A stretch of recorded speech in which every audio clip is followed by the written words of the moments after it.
विश्वविद्यालयमा मेरो हेड हुने पालो थियो। यो बिरामी छ भन्थे, एकाडेमीबाट बिरामी भए बापत खर्च पाउने मेरो पालो थियो। यो बिरामी नै नभइकन बिरामी हुँ भन्दै हिँड्छ भन्थे। नेपालीहरू मान्छेलाई के गर्दा क्षति पुर्याउन सकिन्छ त्यही भन्छन्। कतिवटा श्रीमती छन्, कसले कहाँ गएर बिहा गर्यो, कसकी श्रीमती कुन होटलमा छिरी लाउरेको, कसरी डिभोर्स भयो।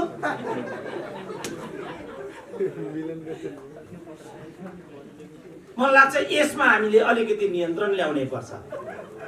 डाक्टर सुरेन्द्र केसीका सारगर्भित केही भनाइहरू सुन्न पाएँ। त्यसैबाट पनि धेरै कुराहरू त्यसैमा टेकेर पनि अगाडि धेरै कुराहरू गर्न सकिन्छ।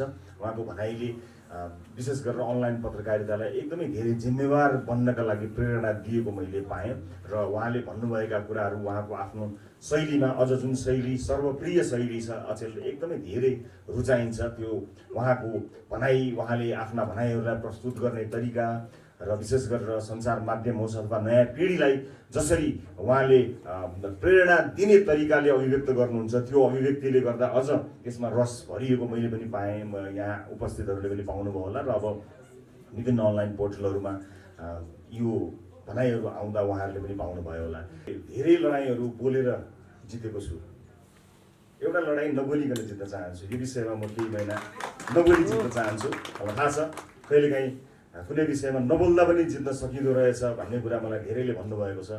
म यसपटक त्यसलाई आफै भोगेर अनुभव गर्न चाहन्छु। उपस्थित हुनुभएका पूर्व मन्त्री भीमसेन दास प्रधानजी, नेपाल पत्रकार महासङ्घका पूर्व सभापति, मलाई धेरै मनपर्ने पत्रकार मध्येको तारानाथ दाहालजी, मञ्चमा रहनुभएका अन्य महानुभावहरू, उपस्थित हुनुभएका अग्रजहरू, मित्रहरू, पत्रकार साथीहरू, पहिलो त यो पत्रकार सङ्घ नेपालको प्रथम वार्षिकोत्सवको सन्दर्भमा मलाई यो लायक सम्झेर यो अवसर दिनुभएकोमा आयोजक मित्रहरूप्रति आफ्नो कृतज्ञता जाहेर गर्न चाहन्छु। त्यसपछि उहाँहरूले जुन पुनित कार्य आरम्भ गर्नुभएको छ यसको पूर्ण सफलताको कामना समेत गर्न चाहन्छु। तारानाथ दाहालजीको सम्भाषण सुन्दा मलाई आजको क्षण सर्वोत्तम रूपमा उपयोग गर्न सकियो भन्ने लागेको छ। किनभने म पनि पत्रकारिता परिवारभित्र कुनै न कुनै रूपमा जोडिएर आइरहेको छु विगत लामो समयदेखि। त्यो त्यहाँ संलग्न हुँदाको पीडा चित्रण गर्न थाल्यो भने त अहिले आफै रुनु जस्तो हुन्छ। त्यस्तो किसिमको कटु स्थिति त्यहाँ छ। यो तावाबाट उफ्रेको माछो घुङ्रोमा भने जस्तो हाम्रो भीमसेन दासजीहरूको कृपाले त्रिभुवन विश्वविद्यालयमा फैलिएको चरम राजनीतिको तातोले खप्न नसकेको सुरेन्द्र केसी बौद्धिकहरूको अर्को फाँट पत्रकारिता जगतमा प्रवेश गर्दाखेरि झन् मेरो छाला नै खुइल्यो। यति तेरो मेरो हुन्छ त्यहाँ। त्यो भन्नुपर्दा मेरो एकदमै मन भित्रैबाट बदी पोलेर आउँछ। प्रजातन्त्रको परिवारमा, प्रजातन्त्रको अभ्यासमा कुनै बौद्धिकले, कुनै स्रष्टाले, कुनै लेख्न चाहनेले, कुनै बोल्न चाहनेले त्यसरी तडपिनु भनेको आफैमा प्रजातन्त्रप्रतिको व्यङ्ग्य हो। जो तारानाथजीले अघि भन्नुभयो, ट्रम्प जस्तो मूर्ख शासक जसलाई एउटै युट्युब च्यानलले नाङ्गो बनाइदियो र शासकको घोडाबाट भुइँमा झारिदियो, एउटा निरीह मान्छेको रूपमा व्हाइट हाउसबाट बेदखल गरिदियो, त्यत्रो शक्तिशाली फाँटमा समेत हामीहरूले त्यसरी पिल्सिनु पर्छ भने आजको पत्रकारिता क्षेत्रको चुनौती कसरी स्वयं पत्रकारिता मात्रै होइन भन्ने कुरा आफैमा स्थापित छ। तारानाथजीले पत्रकारिताको गुरुत्व दायित्व, सामाजिक दायित्व समेत माथि जुन किसिमको प्रकाश पार्नुभयो, मलाई लाग्छ त्यो किसिमको प्रकाश बिरलै पारिनेछ भोलि। कमसेकम मैले त्यस्तो आशा सुनेकै थिएन। त्यसलाई हामीले कसरी आत्मसात गर्ने र अनुसरण गर्ने, यो नै आजको गुरुतर प्रश्न हो भन्ने मेरो आफ्नो बुझाइ छ। यति चुनौतीका बीच पनि मैले अहिले फर्केर हेर्दा केही नभए 2000 अन्तर्वार्ताहरू दिएँ होला, रेडियो, टिभी, अनलाइन, पत्र पत्रिका इत्यादिमा, जुन चाहिँ अत्यन्तै छनौट सुरेन्द्र केसी भन्नेलाई चाहिँ त्यो बिल्डिङमै पस्न नदिउँ, कुनै पत्र पत्रिकामा लेख छाप्न नदिउँ, कुनै रेडियोमा अन्तर्वार्तामा बजाउन नदिउँ भन्दा भन्दै पनि त्यति चाहिँ मेरा गए। फर्केर हेर्दा त्यो कसरी भयो भन्ने मलाई अचम्म लाग्छ, एकदमै त्राइमाम डर जस्तो लाग्छ मलाई कहिलेकाहीँ।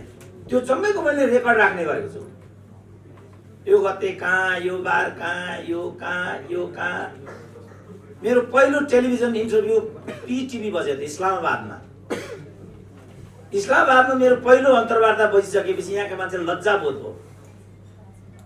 तारनाथजी त्यति बेला सभापति हुनुहुन्थ्यो कि के हुनुहुन्थ्यो कुनै, यहीँबाट मलाई फोन भयो, यो सक्कली हो कि नक्कली हो भनेर। किनभने यहाँका मान्छेले के ठाने थियो, सुरेन्द्र केसीको गोरापत्रमा त रेडियो नेपालमा त अन्तर्वार्ता बज्दैन भने पीटिभीमा कसरी हुनसक्छ, यो होइन होला भन्ने परेछ यहाँका लालु चपटहरूलाई चाहिँ फेरि। तर हो भन्ने भयो, पुष्टि भयो। त्यो यो झन्डै 25 वर्ष अगाडि कुरा थियो क्यार। त्यसपछि यिनीहरूलाई लज्जाबोध भयो कि के भयो, एउटाले मलाई पनि यहाँ छिराउन थाले। जसै म छिरेपछि मैले आफ्नो स्पेस त्यहाँ बलपूर्वक बनाए जस्तो लाग्छ मलाई यसो विचार गर्दाखेरि। त्यसपछि यिनीहरूलाई अझ त्यहाँ आतंकित भयो, ओ यो मान्छे त अगाडि आयो, के गरेर हाल्ने हो, कसरी यसलाई भसक देशै निकाला गर्ने, मिडियाबाटै निकाला गर्ने, कहीँ पनि यसलाई चाहिँ, यो त मैले लेख्दा पत्रकारिताको क्षेत्रभित्र पर्ने विषय होइन। त्यसपछि तारानाथजीले अघि प्रकाश पार्नुभयो, यो परिवारको परिपाटी आयो अगाडि। अनि 3 वर्ष अगाडि जस्तो लाग्छ मलाई। बिहान एउटा अन्तर्वार्ता भन्छन्, 11 बजे अर्को अन्तर्वार्ता भन्छन्, 3 बजे अर्को अन्तर्वार्ता भन्छन्, 7 बजे अर्को अन्तर्वार्ता भन्छन्। स्वा भइसके। यो के हो मलाई थाहा हुँदैन। ऊ पनि आउँछ, कुरै बुझ्दिनँ म यो के भइरहेछ, यो पहाड खस्न आँटेको हो कि कताबाट हो, के हो, केही पनि मलाई थाहा छैन। तारानाथजीले अहिले यो कुरा भन्दाखेरि मात्रै म झस्याङ्ग भए, विषय कहाँ पुगिसकेको रहेछ, चिज के भइसकेको रहेछ, दुनियाँ कहाँ पुगिसक्यो, हामी कहाँ छौँ। मलाई उहाँको आज कुरा सुन्दाखेरि तन्द्राबाट बिउँछ जस्तो लाग्यो। त्यसपछि मैले प्रश्न उठाएँ, यो बिहान पनि आउने, बेलुका पनि आउने, अरे पनि आउने, भरे पनि आउने, यो के हो भाइ भनेर सोधेँ मैले। भोजन गिरियामा 1 अन्तर्वार्ता दिन्छु, प्रगति पुस्तकमा 2 अन्तर्वार्ता दिन्छु, श्रेष्ठ टेलरिङमा 3 अन्तर्वार्ता दिन्छु, रत्न पुस्तकमा 4 अन्तर्वार्ता दिन्छु, रत्न पुस्तकको माथि आमा रेस्टुरेन्ट छ त्यहाँ 5 अन्तर्वार्ता दिन्छु, आमै म्यानेज गर्छु, मेन्यु पनि, चाय पानी पनि आफै गराउँछु, सब आफै गराउँछु। तर उनीहरू त भयो भन्दैन नि त, यो के हो भने जस्तो लाग्यो मलाई। अनि आमा रेस्टुरेन्टको छतमा अन्तर्वार्ता दिँदै गर्दा त्यहाँको साउ रहेछ क्या, उसले के भन्यो, तपाईँको रुम नम्बर कति हो भन्यो। म पगडा खाएँ, किनभने म रुम नम्बर अन्तर्गत थिइनँ, जबरजस्ती आएर त्यो अन्तर्वार्ता म दिइराखेको थिएँ। अनि यहाँ त पगडा परिन्छ क्या भन्ने लाग्यो फेरि मलाई। त्यसपछि मैले उनीहरूलाई सोध्न थालेँ, भाइ तिमीहरू को हो भनेर सोध्न थालेँ। त्यसपछि मलाई थाहा थियो, त्यसपछि थाहा हुन थाल्यो यो परिवार रहेछ, यो जो अगाडि छ युट्युब इत्यादि भन्ने चाहिँ त्यो रहेछ। त्यो भएपछि मैले काहीँ न काहीँ त नियन्त्रण गर्नुपर्छ कि भन्ने भयो। नियन्त्रण गर्नुपर्छ भन्ने भएपछि ती साथीहरू मसँग अलिकति रियाक्ट जस्तो पनि भए। त्यसलाई लिएर आफूलाई लागेका अनेक कुराहरू पनि भन्न थाले। समय आयो भने भविष्यमा त्यसबारेमा पनि जाउँला। त्यसलाई पनि मैले एउटा चुनौती, जो तारानाथजीले भन्नु भएन, त्यसलाई पनि मैले एउटा चुनौती सम्झेको छु। त्यो चाहिँ के भने, यो परिवारभित्र पारिश्रमिक नीति के हुने, पारिश्रमिक नीति हुने कि नहुने, यो समाज सेवा हो कि पत्रकारिता हो कि उद्यमशीलता हो, यो के हो? यो जस्तो अघि उहाँले भन्नुभयो, एउटा त एकदम माथिल्लो स्तरको औद्योगिक संरचनामै प्रवेश गरिसक्नुभयो, जो एउटा कोठाबाट हामीसँग काम थाल्नुहुन्थ्यो। त्यो गरेर तपाईहरु चाहिँ उद्यमशीलताको क्षेत्रमा प्रवेश गर्ने, हामी अन्तर्वार्ता दिनेहरूले चाहिँ चोटा टोटा कोठा खोजिकन चाहे खाजा पनि आफै खुवाएर अन्तर्वार्ता दिनुपर्ने हो भने यो विषयलाई हामीले प्रश्न पार्नुपर्ने हो कि होइन, यो चुनौती। उहाँले जे भन्नुभएको छ ती सबै मलाई स्वीकार्य भयो र महत्त्वपूर्ण लाग्यो। त्यसमा एउटा पोइन्ट मेरो के थपिदिनु होला, तारानाथजीले पनि यसलाई कन्सिडरेसनमा लिनु होला। पारिश्रमिक नीति हुन्छ कि हुँदैन यसमा? एउटा बौद्धिकले पारिश्रमिकको कुरा गर्यो भने त्यो कस्तो कुरा हुन्छ? नेपालीले मलाई हेपे पनि संसारभरिका मिडियाहरूले चाहिँ मलाई उच्च स्थानमा राखेका छन्। भर्खरै मलाई BBC उर्दूबाट, BBC नेपालीले मेरो अन्तर्वार्ता लिँदैन किनभने त्यहाँ नेपालीहरू छन्। नेपाली भन्ने चाहिँ चिजै बैगुनी हो कि क्या, त्यो मलाई अचम्म लागिराखेको छ। अब बैगुनी भन्नु भने आज फेरि यो मौका पाएँ, मौका पनि काहीँ न काहीँ फेरि पाइराखेको छु। BBC उर्दूले भर्खरै मलाई एउटा अन्तर्वार्ता लियो दिल्लीबाट। अन्तर्वार्ता लिनुभन्दा अगाडि उसले के भन्यो भने what is your account number भन्नु भन्यो उसले। त हरेकको एउटा पारिश्रमिक नीति हुन्छ, अरू संस्थाहरू पनि हुन्छ, त्यो नीति प्रश्न पारौँ। त्यसपछि जो तारानाथजीले त्यो एकदम गम्भीर कुरा, मैले पत्रकारिता जगतमा यति गम्भीर कुरा आजसम्म सुनेको थिएन। तारानाथको पनि अग्रज पत्रकारको एउटा लेख तपाईहरुको लागि भनेर मैले आज यहाँ संकलन गरेर लिएर आएको छु, पढेर सुनाउने अनुमति चाहन्छु। तपाईहरुलाई वरिष्ठ पत्रकारहरूले कसरी हेरेका छन् भन्ने यहाँ परेको छ। यो तपाईहरुसँग सम्बन्धित छ। तारानाथको पनि गुरु त हो कि होइन हाम्रो किशोर नेपाल, गुरु जस्तै त होला। म त गुरु नै मान्छु, नभए पनि गुरु नै मान्छु हैन। उहाँको आर्टिकल हो यो। उहाँले के लेख्नु भएको छ भने अघि तारानाथजीले भन्नुभएको व्याख्यासँग नै यो सम्बन्धित छ र यो तपाईहरुको लागि जरुरी छ भनेर मैले लिएर आएको। म धन्यवाद छ साथीहरु, आज यो मौका जुटाउनु हो।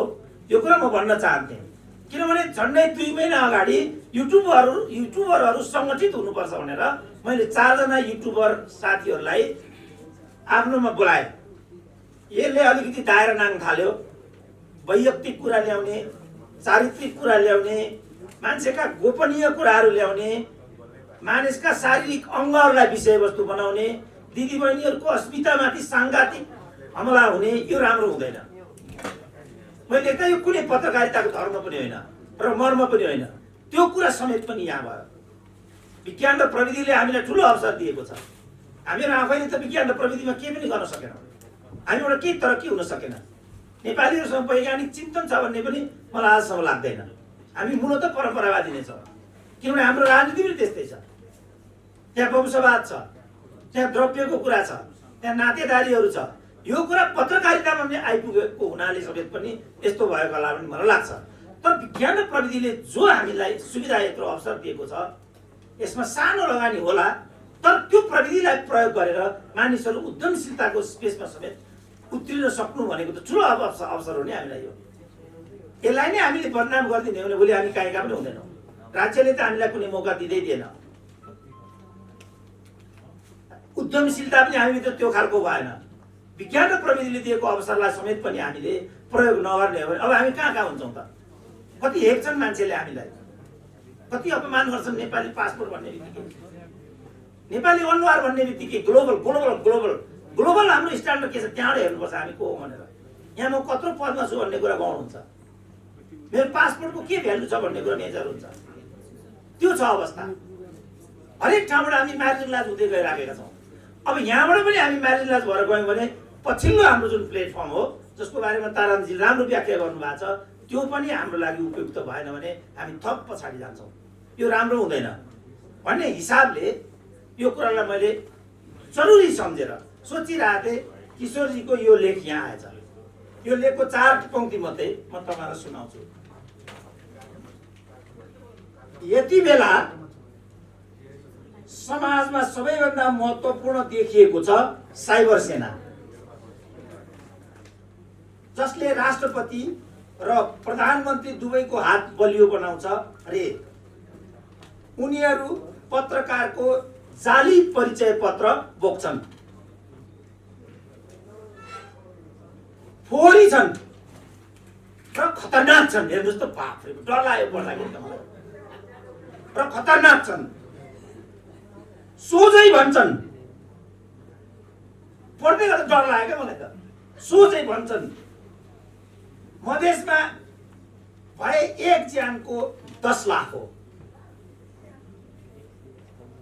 पहाडमा पनि त्यस्तै होला। अहिलेको समयमा पैसा नभई के हुन्छ? एउटै एसएलआर क्यामेराको 3 लाख त पर्छ। त्यति पैसा एसएलआर बन्दुकको पनि पर्दैन। मानिसहरू भन्थे संविधान बनिसकेपछि सबै कुरा ठिक हुन्छ, भएन। न कानुन बलियो छ, न कानुनको रखवाली गर्नेहरू बलिया छन्। आर्थिक विपन्नताको यो अवस्थामा जनताले कसरी गरोस् प्रतिकार? सरकारले दिएको चाउलो खान्छ र सुत्छ। यो अवस्था छ हाम्रो। यो अवस्थामा भएका नागरिकहरूको एउटा महत्त्वपूर्ण प्लेटफर्मको रूपमा यो छ। यसलाई पनि हामीले यस प्रकारले जाली दस्तखतको, जाली प्रमाणपत्रको एउटा फर्म बनाउने हो भने हामी कहीँ रहँदैनौँ भोलि। त्यसकारण मेरो भनाइ के भने अन्तिम मेरो विचारमा नेपाली युवाहरूको लागि अन्तिम किल्ला हो यो। हामीलाई योभन्दा राम्रो फोरम भोलि मिल्नेवाला छैन। किनभने नेतृत्व त्यतातिर गइराखेको देखिँदैन। कसरी उद्यमशीलता हुने, कसरी कल कारखाना खोल्ने, कसरी उद्योगहरू खोल्ने, कसरी रोजगारी विस्तार गर्ने, कसरी उत्पादन र उत्पादकत्व बढाउने, कसरी काम गर्नेलाई इज्जत गर्ने, काम नगर्नेलाई ठेगानमा राख्ने, त्यो प्रविधिमा त हामी छैनौँ नि। जब त्यो प्रविधि छैन भने कसरी मान्छेको प्रतिष्ठा बढ्छ र कसरी लोकतन्त्रले मान्छेलाई चाहिँ पुष्पित पल्लवित गराउँछ? लोकतन्त्र भनेको अभिव्यक्ति र दल खोल्ने स्वतन्त्रता मात्रै त होइन नि। सँगसँगै लोकतन्त्र भनेको आर्थिक र सामाजिक अधिकारको ग्यारेन्टी पनि हो। मान्छेका सामाजिक भावनाहरू हुन्छन्, मान्छेका आर्थिक चुनौतीहरू हुन्छन्। हेर्नु त विश्वविद्यालय, जुन विश्वविद्यालय उहाँ पनि टिचर हुनुहुन्थ्यो हाम्रो भीमसेन दास सर त्यति बेला, उहाँ हाम्रो नेता हो, प्राध्यापक सङ्घको अध्यक्ष हो। त्यहाँ एउटा क्याप्टेरिया भन्ने संस्था थियो, त्यहाँ हाम्रो लागि खाना तयार हुन्थ्यो। पोखरेली चामलको भात दिन्थे। मैले पोखरेली भनेको त्यहाँ देखेको पहिलोचोटि ढिँडो रोटो खाएर हुर्किएको केटो पहाडबाट। काँटा चम्चा चलाउनु मैले त्यहाँ जानेको। 2टा दाल हुन्थ्यो, एउटा रातो एउटा कालो। रातो पहेँलो, एउटा पहेँलो दाल एउटा कालो दाल हुन्थ्यो। सिक डाइट भन्थे, बिरामीको लागि अलग हुन्थ्यो। राउन्ड आर्क टाइपको हल हुन्थ्यो। टक टक टक टक काँटा चम्चा बस्थे, टक्क कुर्सीमा बसेर हामीहरू खान्थ्यौँ। 2 वर्ष मैले त्यसरी खाएँ त्यहाँ। त्यसपछि म लेक्चरर भएर भोजपुर क्याम्पस गएँ। त्यहाँबाट 4 महिनापछि फर्केर आउँदाखेरि जुन टेबलमा राखेर हामी खाना खान्थ्यौँ त्यो टेबलमा विद्यार्थीहरू खुट्टा राख्न थालेछन्। ठ्याक्कै ओ यो त ओह्रालो लाग्यो, स्थिति बिग्रिन्छ कि क्या भन्ने मलाई लाग्यो। बौद्धल आयो। बौद्धल आएको पहिलो निर्णय नै त्रिभुवन विश्वविद्यालयले क्याफ्टेरिया बन्द गर्ने गर्यो। त्यसपछि म फेरि होस्टलमा साथीहरूको कोठामा एकचोटि गएँ। जाँदाखेरि बिचरा उनीहरू हरुङ्गेको भाँडामा स्टकमा घोचेर भात पकाउन थालेछन्। उनीहरूको लेभल त्यहाँ आइपुग्यो। मलाई लाग्छ अहिले त्यो पनि बन्द भयो। अब अहिले कीर्तिपुरमा जानुभयो भने विदेशबाट मलाई एकजना जापानी प्रोफेसर, कोरियन प्रोफेसर जापानमा पढाउँदो रहेछ। भेट्छु भनेर आउने एपोइन्टमेन्ट माग्यो। मैले हुन्छ भने आफ्नोमा लैजाउँ, लज्जाबोध हुन्छ। टोइलेट पिसा फेर्छु भने टोइलेट छैन। बल्ल बल्ल छ, फुल भएको छ। फुल फुल देखिरहेको छु। 7 वर्षदेखि टोइलेट फुल छ। दाहिने देब्रे हेऱ्यो भने पुरै बाँकुराको जाली लागिरहेको छ। पिसा फेर्न जान्छु त उसले भन्छ होला। त्यसपछि के गर्ने भन्ने भयो। मैले भने म अन्नपूर्ण होटल तिमीमा भेट्छु भने मैले होइन म युनिभर्सिटीभित्रै आउँछु भन्थ्यो। अब युनिभर्सिटीमा आइज कसरी भन्ने मैले के गर्ने होला भन्ने हो मलाई। मैले सिनासमा लगेर भेट्छु भने होइन म डिपार्टमेन्टमा भेट्छु भन्थ्यो। डिपार्टमेन्टमा यसैहरू माथि पुरै जाला लागेका छन्। छिड परेको छ, धुलो आउँछ। बर्खाको टाइम भयो पानी आयो भने तप तप तप पानी चुहिन्छ। टोइलेटको कुरा मैले गरिहालेँ। तर यो परिस्थितिमा अहिले पनि भिन्नता आएको छैन। हामी ठिक बाटोमा छैनौँ। अब म अन्तिमतिर आउँछु। गत वर्ष म जापान पुगेको थिएँ, ओसाकाबाट म आइहालेँ, अब म टोकियो पनि जान्छु भन्ने हो साथीहरूलाई। मेरो फर्किने टिकट ओसाकाबाट टोकियोबाट गरिदिनु भन्ने, किन मलाई बुलेट पनि चढ्नु मन लागिरहेको थियो। पहिला मैले साङ्घाईबाट बेजिङ जाँदाखेरि त्यसमा चढ्न खोजेको चाहिँ म चढ्न सकिनँ, किनभने लोकलमा चढ्दाखेरि 55 युआन पर्दो रहेछ भाला, त्यसमा चढ्दाखेरि 150 युआन पर्दो रहेछ। 100 युआनको फरक पर्यो। त्यो 100 युआनले त म नर्थ कोरिया पुग्नेवाला थिएँ। त्यो पैसा च्यापी राख्नु पर्यो, रातभरि त्यसमा घ्याच गरेर गयो भने एक रातको पैसा पनि बच्यो, 100 रुपियाँ पनि युआन पनि नाफा भयो भनेपछि मलाई तरफ चढ्न मन थियो। अनि मैले ओसाका टु जापान मलाई त्यो गरिदियो भने अब त्यहाँ लामो कुरा छ, म त्यतातिर जान्न, त्यहाँ मैले के देखेँ के भएन भनेर। टोकियोमा मलाई पत्रकार महासङ्घले स्वागतको एउटा कार्यक्रमको आयोजना गर्यो। मैले यसरी नै आफ्नो विचार राखेँ। प्रश्न उत्तरको सिलसिला सुरु भयो। एउटा भाइले, युवाले एउटा प्रश्न गर्यो, अनि भाइ के आरआर क्याम्पसबाट आएको हो भने, मैले आरआर क्याम्पसबाट आएको हो भने किन र भने तपाईँको कल्चर ठ्याक्कै आरआर क्याम्पसमा मिल्छ। अनि अनबन भयो। यो आरआर क्याम्पस भनेको के हो भन्ने कुरा। आरआर क्याम्पस भनेको के हो भने विद्यार्थी नेता तलबाट ढोकालो लात्तल दिने भित्र आउँछ, क्याम्पस चाहिँ कहाँ छ भन्छ, क्याम्पस चाहिँ माथि रुममा छ भनेपछि खै भन्छ। अनि सुइँ गएपछि अनि जुरुक्क उठेर नेतालाई सलाम गर्यो भने त्यसको खैर भयो, होइन भने क्याम्पसको कुर्सी टिन जल्यो। त्यसलाई चाहिँ आरआर क्याम्पसको संस्कार भन्छ। तिमीबाट पढेर आएको भने एकदम यहाँ त कन्फ्लिक्ट जस्तो भयो। अनि मैले तपाईँ यहाँ मलाई नभकाउनु होला, म यहाँ आएको 7 दिन भयो। मैले 7 दिनमा जापानको कल्चर थाहा पाइसकेँ। जापानको कल्चर भनेको मौनताको कल्चर हो, शिष्टताको कल्चर हो।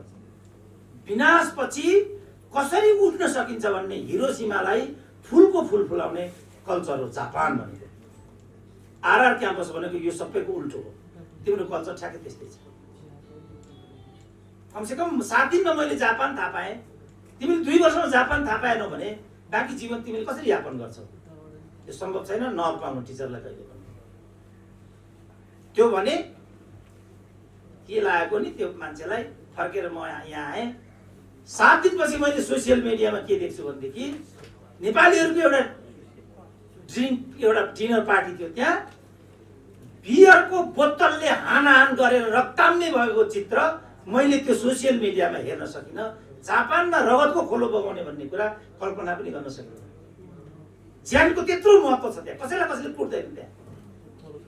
प्रहरीले पनि कसैले कसैलाई कहिले पनि दुरुपयोग गर्दैन। तर त्यही सोसियल मिडियामा आएको त्यो खबरपछि मेरो एउटा धारणा बन्यो, यो सोसियल मिडियाले कसरी मान्छेलाई। अब मन्तव्यतिर आउँछु। त्यसपछि जापानकै अहिले त्यति बेला एनआरएनको चिफ हुनुभयो, त्यति बेला हुनुहुन्थ्यो। पछिबाट उहाँ यहाँ आउनुभयो। तपाईँले थाहा पाउनुभयो सिल्कियरले उहाँलाई अवाञ्छित व्यवहार गरेको भनेर यही एयरपोर्टबाट निकालिदियो। तपाईँहरू सबैले सुन्नुभएको छ। आपत्तिजनक अवस्था। हाम्रो आचरण अगाडि गइराखेको छ। कोही न कोही त बोल्नुपर्छ भनेर म बोलेको हुँ। मलाई थाहा छ यो कस्टली छ, यो कसैलाई पनि मन पर्दैन, त्यो मलाई राम्रोसँग थाहा छ। हुँदाहुँदै पनि मैले यो कठिन बाटोलाई लिएर अगाडि बढेँ। मैले यसको ठुलो मूल्य चुकाउनु पर्यो। विश्वविद्यालयमा मेरो हेड हुने पालो थियो, यो बिरामी छ भन्थे। एकाडेमीबाट बिरामी भए बापत खर्च पाउने मेरो पालो थियो, यो बिरामी नै नभइकन बिरामी हुँ भन्दै हिँड्छ भन्थे।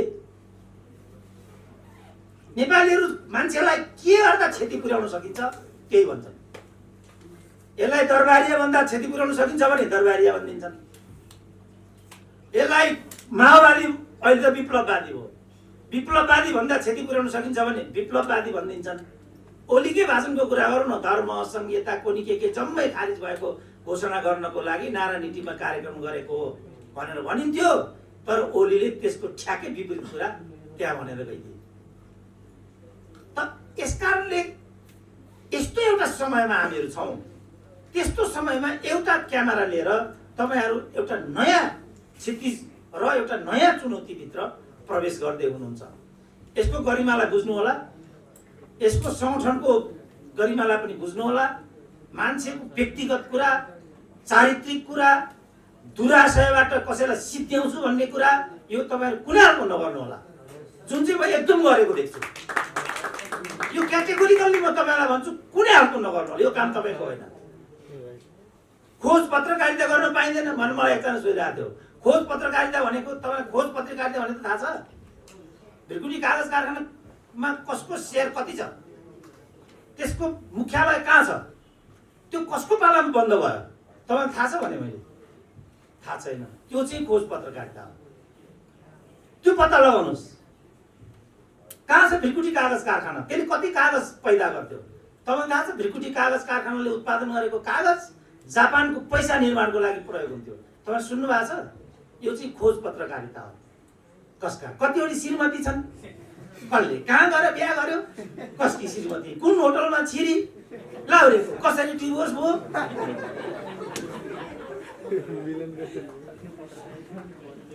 मलाई लाग्छ यसमा हामीले अलिकति नियन्त्रण ल्याउनै पर्छ।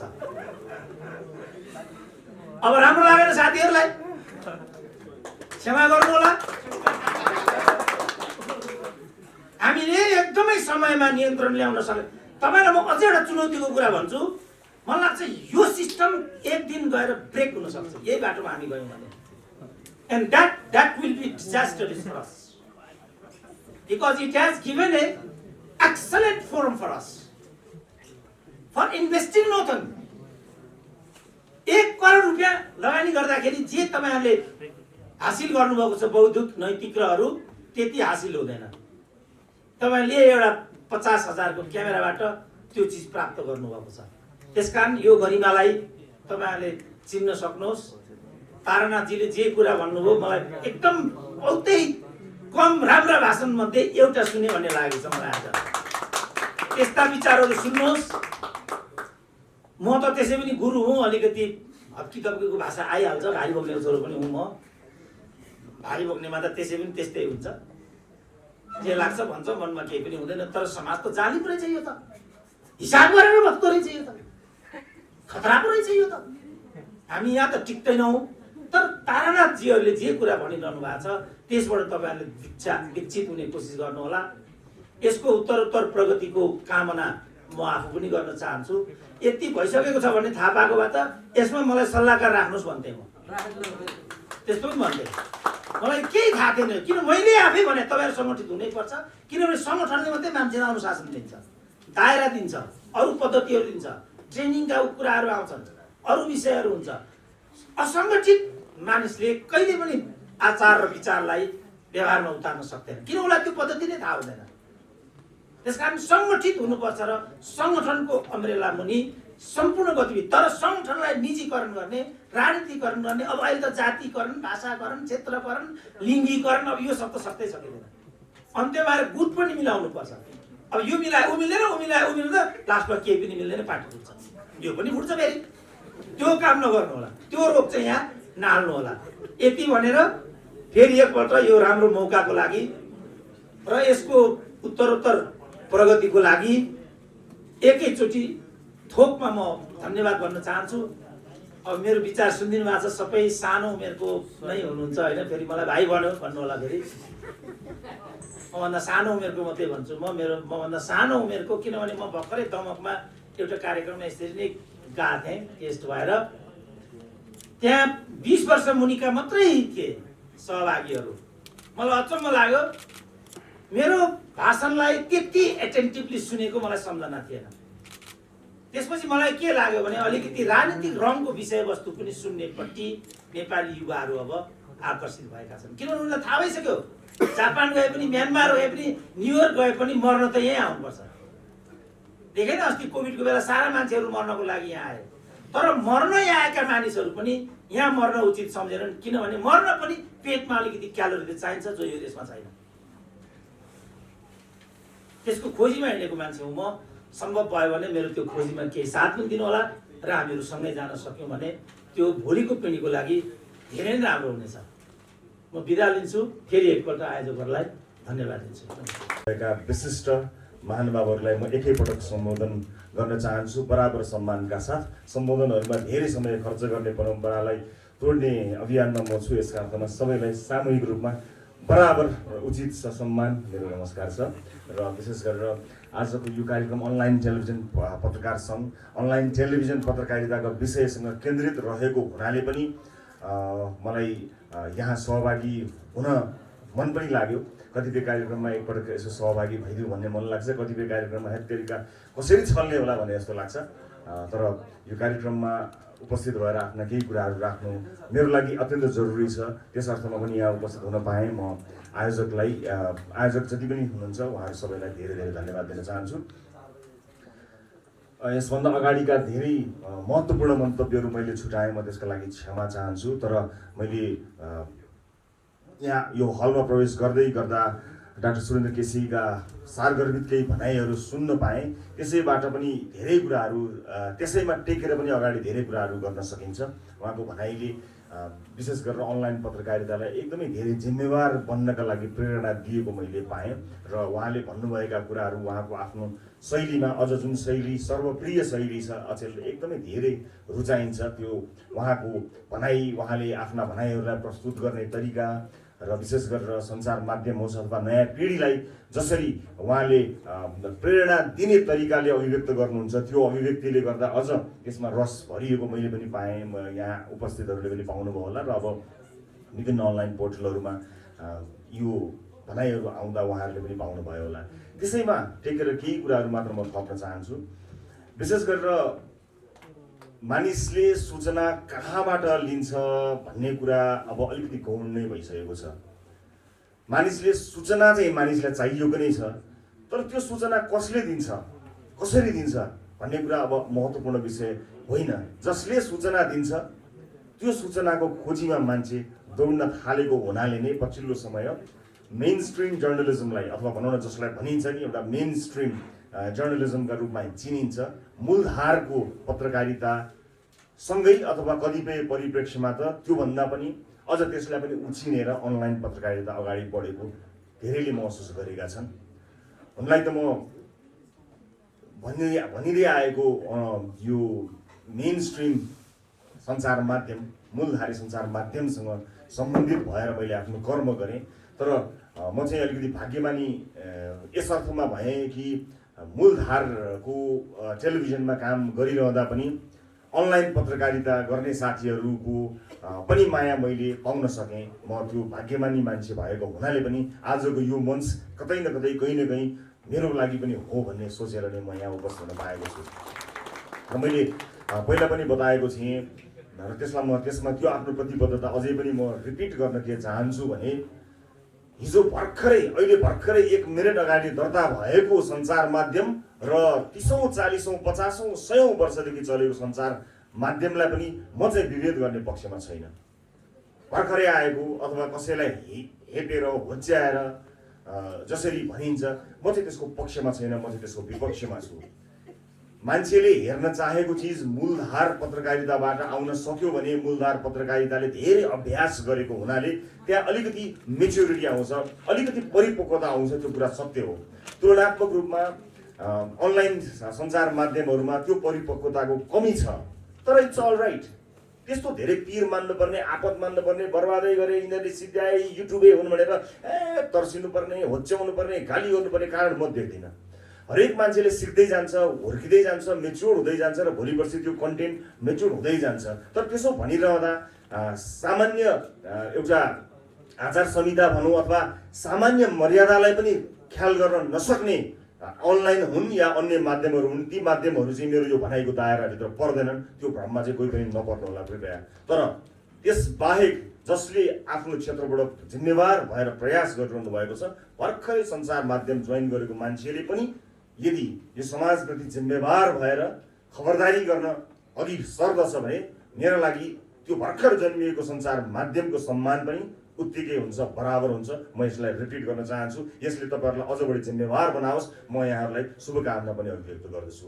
र अर्को महत्त्वपूर्ण कुरा, मैले यो नभने पनि हुन्छ, मिलाएर भने पनि हुन्छ, चिप चपाएर भने पनि हुन्छ, चित्त बुझाइ गरेर थमथमाएर शब्द घुमाएर भने पनि हुन्छ। म तर त्यसरी भन्न चाहन्न। जतिखेर म आफै अन्यायमा परेँ त्यो बेलामा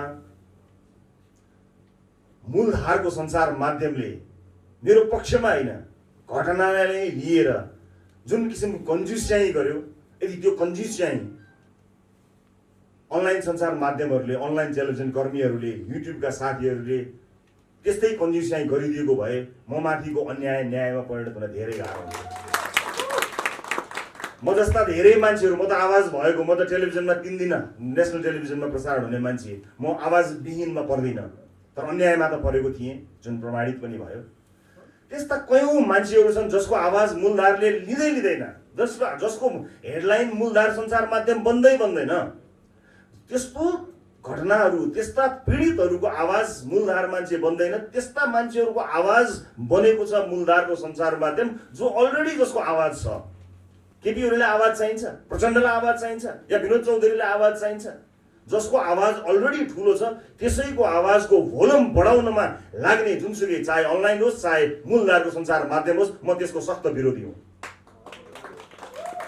आवाजविहीनको आवाजका लागि यो सञ्चार माध्यम र मूलधारले छुटाएको, बिर्सिएको, हेपेको, छोडेको विषयवस्तुलाई आम सर्वसाधारण समक्ष पुर्याउनको निमित्त अनलाइन सञ्चार माध्यमहरूले पछिल्लो समय खेलेको भूमिकाको म सराहना गर्न चाहन्छु। र यो सँगसँगै गैर जिम्मेवारीपूर्ण तरिकाले प्रस्तुत भएको, क्लिक बढाउनको लागि, भ्युज बढाउनको लागि, पैसा कमाउनको लागि अतिरञ्जित सामग्रीहरू प्रस्तुत गर्न खोज्ने अनलाइन माध्यम हुन् अथवा मूलधारी माध्यमहरू हुन्, तिनको समर्थन मैले गरेको चाहिँ कदापि अर्थ नलागोस्। त्यो होइन, हुन सक्दैन, र त्यो चिजको म सख्त विरोध गर्न चाहन्छु। यसै सँगसँगै अभ्यासरत रहनुभएका साथीहरूबाट नियतवश होइन, गर्दै जाँदा हुने भुल, स्वाभाविक भुलहरूलाई लिएर उहाँहरूलाई खेद्ने, सिद्ध्याउने, यही हो मौका भनेर ठोक्ने जुन परम्परा छ, म त्यसको पनि विरोधमा छु। र त्यस्तो अवस्थामा सिद्धै गर्नुभएका, अभ्यासरत रहनुभएका, असल नियतका साथ राम्रो केही योगदान दिउँ भनेर काम गर्दै गएका, तर कहीँ कतै काम गर्ने क्रममा भएका भुलचुकहरूबाट अप्ठ्यारोमा पर्नुभएका साथीहरूलाई पनि चिन्ता नगर्नुहोस् भन्न चाहन्छु। र विशेष गरी मैले हेडलाइनको कुराकानी गरिरहँदा आफ्नो कार्यक्रमको अन्तिम एपिसोडमा पनि यही कुरा मैले दोहोऱ्याएको थिएँ कि मुख्य मान्छे को हो त? यो देशको प्रमुख मान्छे को हो? बनेकाहरू मुख्य हुन् कि बनाउनेहरू मुख्य हुन्? यदि बनाउनेहरू मुख्य हुन् भने, कसैलाई मन्त्री प्रधानमन्त्री बनाउनेहरू मुख्य हुन् भने तिनीहरूको समस्या चाहिँ किन मुख्य समाचार नबनेको होला भनेर नै हामीले त्यो प्रयास गरेको हो। त्यो प्रयासमा मूलधार सञ्चार माध्यमले पछिल्लो समय केही मूलधार सञ्चार माध्यमहरूलाई हेर्नुभयो भने अब जनताको, आम सर्वसाधारणका दुःख पीडाहरू अथवा समस्याहरू र व्यथितिहरू पनि देखिन थालेका छन्। तर त्यसमा बढी भूमिका चाहिँ आम जनजीवनका दुःख पीडा समस्याहरूलाई उजागर गर्नमा जुन अनलाइन सञ्चार माध्यमहरूले भूमिका निर्वाह गर्नुभएको छ, त्यो अत्यन्त प्रशंसनीय भूमिका नै छ। तर यो सँगसँगै मैले भर्खरै प्राध्यापक डाक्टर केसीले भन्नुभएको कुरालाई पनि अझ यहाँहरूलाई मध्यनजर गर्नको निमित्त अथवा त्यसलाई अझ मनन गर्नको निमित्त पनि अनुरोध गर्नैपर्छ कि तपाईँहरूको हातमा क्यामेरा छ, त्यो क्यामेरा छ भन्दैमा तपाईँ यो दुनियाँको सबैभन्दा शक्तिशाली मान्छे हो भन्ने भ्रम चाहिँ नपाल्नु होला। किनभने आम सर्वसाधारणले तपाईँले आज सनसनीपूर्ण हेडलाइन या सनसनीपूर्ण विषय राखिरहँदा केही समयका लागि तपाईँको कन्टेन्टहरू लोकप्रिय त बन्ला, तर त्यसले सधैँ तपाईँलाई लोकप्रिय बनाउँछ अथवा सधैँ तपाईँले आम सर्वसाधारणलाई गलत टाइटल, गलत शीर्षक अथवा गलत फोटो राखेर भ्रममा पार्छु भन्ने भ्रम पाल्नु भएको छ भने तपाईँको त्यो भ्रम धेरै टाढै सिद्धिन्छ। त्यो भ्रमबाट बाहिर निस्कनु पर्ने हुन्छ र क्रमशः आफूलाई एकदमै उत्तरदायी बनाउँदै लानुपर्ने हुन्छ। यो भनिरहँदा सामाजिक सञ्जाल र अनलाइन मिडिया बिचमा झन्डै त्यहाँ प्रस्तुत हुने विषयवस्तुहरू र कुराहरू उस्तै जस्तो देखिन आउँछन्। सामाजिक सञ्जालमा आफ्ना अनलाइन कन्टेन्टहरूलाई तपाईँहरूले जसरी प्रस्तुत गर्दै जानुहुन्छ र जसरी सामाजिक सञ्जालहरूमा त्यो सेयर हुँदै जान्छन्, त्यसले एउटा के चाहिँ देखाउँदो रहेछ भने आम मान्छेको, कन्टेन्ट हेर्ने मान्छेको इच्छा भनौँ, मान्छेको इन्ट्रेस्ट के कुरामा मान्छेलाई मन पर्दो रहेछ भन्ने कुरा यसो हेर्दाखेरि हाम्रो समाजको यो मनोविज्ञान होला, यसलाई अब कसरी बुझ्नु भएको छ समाजशास्त्रीहरूले त्यसलाई त म भन्न सक्दिनँ। तर हाम्रो मनोविज्ञान त्यस्तो हो कि हामीले जबरजस्ती लादिरहेका छौँ भनौँ न विभिन्न सामाजिक विसङ्गति, विकृति, पारिवारिक झैझगडा, व्यक्तिगत वैमनस्यता, र अपराधलाई पनि जसरी हामीले पस्किरहेका छौँ र जसरी त्यसमा आम सर्वसाधारणले धेरै हेरिदिएर धेरै इन्भल्भ भएर धेरै क्रिया प्रतिक्रिया दिएर जसरी हामीलाई हौसाएको छ त्यो समाजको मनोविज्ञान हो कि अथवा हामी जबरजस्ती लादिरहेका छौँ, यो चाहिँ एउटा खोजको विषय बनेको छ। किनभने तपाईँ हेर्नुहोला कुनै पनि जेन्युन कन्टेन्ट भन्दा तुलनात्मक रूपमा अलिकति सनसनीपूर्ण कन्टेन्टहरूमा बढी जोड दिएको र यसैले नै हुन्छ कि क्या हो भनेर सबैजना त्यतैतिर भएको हामीले पछिल्लो समय पाएका छौँ। अब त्यसले हाम्रो च्यानललाई लोकप्रिय बनाउनमा मद्दत त गर्यो होला, तर हाम्रो समाजलाई एउटा गलत सन्देश दिन पनि उत्तिकै महत्त्वपूर्ण योगदान पो गर्यो कि, त्यो चाहिँ हामीले सोच्नुपर्ने हुन्छ। मैले अघि नै बताएँ समाजको मनोविज्ञान नै त्यस्तै हो र हामी खालि त्यस्तै कन्टेन्ट खोजी हेर्न चाहने समाजका बासिन्दा हौँ कि अथवा जसले पनि खालि त्यस्तै सामग्रीहरू मात्र प्रस्तुत गरिदिएर हामी त्यतैतर्फ हाम्रो ध्यानै अलिकति सनसनीपूर्ण अथवा अलिकति सही र सत्य भन्दा पनि सनसनी बढी भएको चिजमा बढी हाम्रो ध्यान गएको, त्यो एउटा खोजको विषय बनेको छ। तर मलाई विश्वास के छ भने सिक्दै जाँदा गर्दै जाँदा मेहनत गर्दै जाँदा चुनौतीहरू बढ्दै जान्छन् र जो सही सत्य तरिकाले आम सर्वसाधारणलाई सूचना दिने मनसाय बोकेर यो समाजलाई एउटा आफ्नो क्षेत्रबाट योगदान दिने मनसायबाट प्रेरित भएर अगाडि बढ्नुहुन्छ, उहाँहरूका लागि गाह्रो हुने छैन। उहाँहरूले बिस्तारै त्यसको जिम्मेवारी पनि बुझ्नुहुनेछ र आम सर्वसाधारणलाई के पस्किने भन्ने कुरा त्यसको परिपक्वता पनि बुझ्नुहुनेछ भन्ने कुरामा म चाहिँ विश्वस्त छु। त्यस कारणले जुन भूमिका तपाईँहरूले गर्नुभएको छ त्यो भूमिका सामान्य भूमिका होइन, त्यो अत्यन्त जिम्मेवारीपूर्ण तरिकाले निर्वाह गर्नुपर्ने भूमिका हो र त्यसलाई पूर्ण जिम्मेवारीका साथ निर्वाह गर्नुहोला। अनि कस्तो भइदिन्छ भने सबैलाई एउटै घानमा लाएर हालिदिने चलन पनि छ। यो युट्युबेहरू, यो अनलाइन गर्नेहरू यिनीहरू भनेर भनिरहँदाखेरि राम्रो मेहनत गरेर, काम गरेर, अध्ययन गरेर, त्यसलाई खोजी गरेर सामग्रीहरू प्रस्तुत गरिरहेकाहरूलाई पनि एकै ठाउँमा हालिदिँदा कतिपयलाई चित्त दुख्दो हो, कतिपयलाई दुःख लाग्दो हो। म पनि त्यस्तै प्रतिक्रियाहरूको शिकार हुँदै यहाँसम्म आएको छु, सिक्दैछु, बुझ्दैछु। कमी कमजोरीहरू हामी सबैका हुन्छन्, मेरा त कति छन् तपाईँहरूले नदेखा मात्र हो, मैले कति देखेको छु। तर यी सबै कमी कमजोरीहरूका बावजुद हामीले अन्तर्क्रियाहरू गर्दै महसुसहरू गर्दै एकअर्कासँग सिक्ने र अगाडि बढ्दै जाने क्रमलाई निरन्तरता प्रदान गऱ्यौँ भने साँच्चै नै हामी जिम्मेवार बन्न सक्दछौँ। र हामी जिम्मेवार बन्न सक्यौँ भने हाम्रो यो क्षेत्र नै यो सेक्टरले नै एउटा सम्मान प्राप्त गर्छ र त्यसले एउटा इज्जत प्राप्त गर्दछ। के गर्नुहुन्छ भन्दा म यो गर्छु भन्दाखेरि ओहो हो र यस्तो गर्नुहुन्छ भनेर सम्मानपूर्वक कसैको प्रतिक्रिया लिनु र के गर्नुहुन्छ भन्दा यसो गर्छु भन्दा ए हो र भनेर अलिकति तिरस्कारपूर्ण प्रतिक्रिया पाउनुमा आकाश जमिनको फरक छ। त्यस कारणले लोकप्रियता, त्यो क्लिक, त्यसबाट प्राप्त हुने अर्थ आर्जन मात्र होइन, समाजप्रति अलिकति उत्तरदायी हुन पनि अत्यन्त जरुरी छ। सुरुवातका दिनहरूमा म आफ्नो कार्यक्रम, हाम्रो टिमले बनाएको कार्यक्रमहरूलाई पनि कहिलेकाहीँ फर्केर हेर्छु, कस्तो अलिक परिपक्व भइएन छ कि क्या हो, सामग्रीहरू त्यस्तै प्रस्तुत गरिएछ कि क्या हो भनेर फर्केर हेर्ने गर्दछु। त्यसै गरी तपाईँहरूले पनि हेर्दै गर्नुभयो भने तपाईँहरूलाई आफैलाई पनि धेरै कुराहरू थाहा हुन्छ। र म फेरि पनि यो समारोहमा यहाँहरूको यो उपस्थितिमा यही भन्न चाहन्छु कि जुन क्षेत्रमा तपाईँ काम गरिरहनु भएको छ, तपाईँको हातमा भएको क्यामेरा र माइक्रोफोनमा तपाईँले जतापट्टि घुमाएर जे खिच्यो त्यही खिच्छ। क्यामेरालाई तपाईँले कमान्ड गर्ने हो, तर के खिच्ने, के नखिच्ने, के देखाउने, के नदेखाउने त्यो चाहिँ तपाईँले निर्णय गर्ने कुरा हो। कतिपय संवेदनशील विषयहरू म देख्दछु, त्यस्ता संवेदनशील विषयहरूमा कतिपय पीडितहरूको अनुहार देखाइएको हुन्छ, आवाज सुनाइएको हुन्छ। त्यो संवेदनशीलतालाई अलिकति याद नगरिएको मैले कहीँ पाएको छु। मेरो यहाँहरूलाई विनम्रतापूर्वक अनुरोध छ, त्यो म त्यसलाई मध्यनजर गरेर त्यस्ता संवेदनशील विषयहरूलाई, मानिसको गोपनीयतालाई सम्मान गरिदिनु होला। अपराध लगायतका रिपोर्टिङहरूमा अझ बढी संवेदनशील हुनुपर्ने हुन्छ। र अर्को पक्ष, यो घटनाको एउटा पक्षको मात्र कुराकानी सुन्दा हामीलाई कहिलेकाहीँ के छ भने मान्छे गाँ रोइदिएपछि जो रोयो त्यही सत्य भन्ने लाग्दो रहेछ। मलाई पनि धेरै भ्रम थियो यसमा, किनभने मान्छे रुन्छ, मान्छे रोएपछि आँसु चाहिँ बिग्छ भने चाहिँ रोयो कि क्यामेरा जुम गरिहाल्यो, ओ को रोयो, ग्रुपमा यता रोयो, क्यामेरा ठ्याक्क फर्काएर रोकोतिर आँखैभित्र नानीभित्रै जुम जाने जुन चलन छ हाम्रो। कहिलेकाहीँ आँसु यसै झर्दैन, त्यो थाहा छ, तर कोही मान्छे आँसु झार्न माहिर हुन्छ। त्यो हामीले चिन्न सक्नुपर्छ, त्यति चिन्न हामीले सक्नुपर्छ। त्यो हाम्रो जिम्मेवारी हामीभित्र होस्।